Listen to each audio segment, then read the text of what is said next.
All right, in this Chapter 9 review, we're going to go through it, make a few videos of it.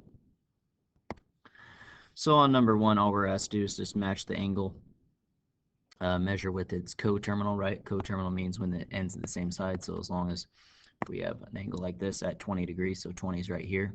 What angle, we could spin this around, right? Spin it around and land in the same spot. As long as we land in the same spot, they're coterminals, right?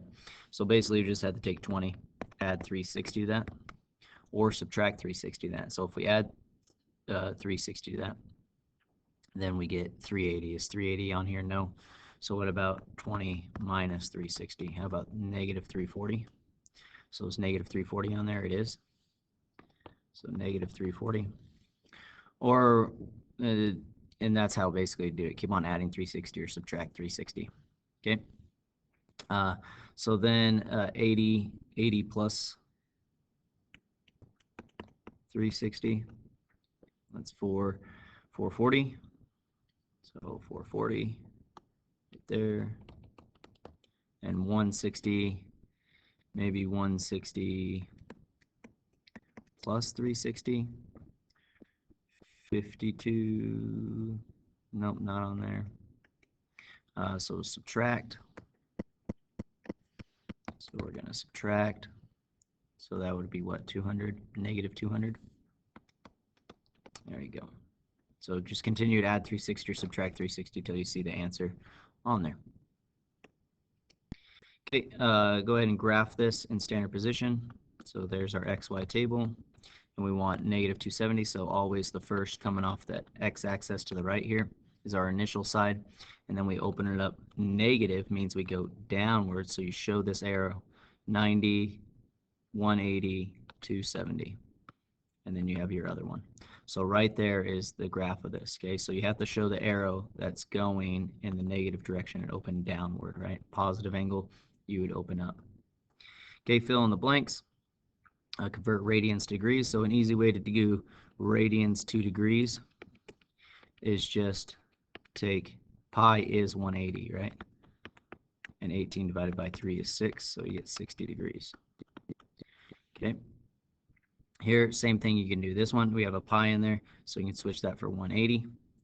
Okay, so if I take negative 3 pi over 4, that's the same thing as negative 3 times 180 divided by 4. So I'm just going to take 180 and divide that by 4. So that'd be 45, right? And then negative 3 times 45 is negative 135.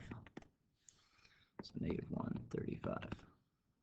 Okay, to go the other way, if you're going from degrees other way, you would multiply by pi over 180. You'd multiply by that if you're going back to radians.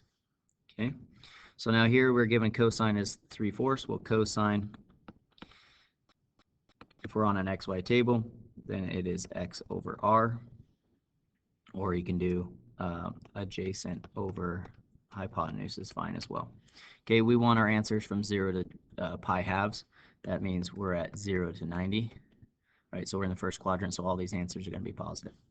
Okay, so if I'm given my adjacent side, my hypotenuse side, or my x and my r, and I want to find sine, tangent, cosecant, secant, cotangent, well, sine is just y over r, or opposite over hypotenuse. Tan is y over x. Cosecant is r over y. Secant is y. Oh, sorry. Yeah, r over y. I was right on that. And this one is x. So this one is r over x, and cotangent is x over y, right? Or you can use the adjacent hypotenuse and all that, okay? All right, so if I have my x and my r, or my adjacent and my hypotenuse, I can find all the rest. Because x represents 3 because it's on top, just like the 3 is on top. And the r is on bottom, just like that 4 is on bottom. So then I can use Pythagorean theorem and say r squared minus x squared equals y squared, right? Or I square root both sides, so I get rid of that, so I just get y. So 16 minus 9, so square root of 7. So y equals square root of 7, so sine is y over r, so that'd be square root of 7 over 4. Square root of 7 over 4 is right there, perfect. Tangent's y over x, so that'd be square root 7 over 3.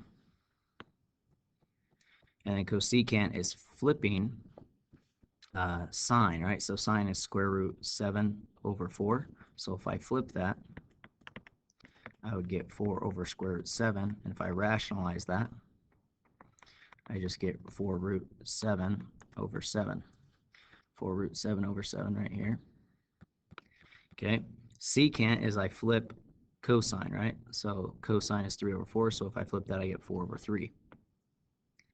And then cotangent is flipping tangent, right?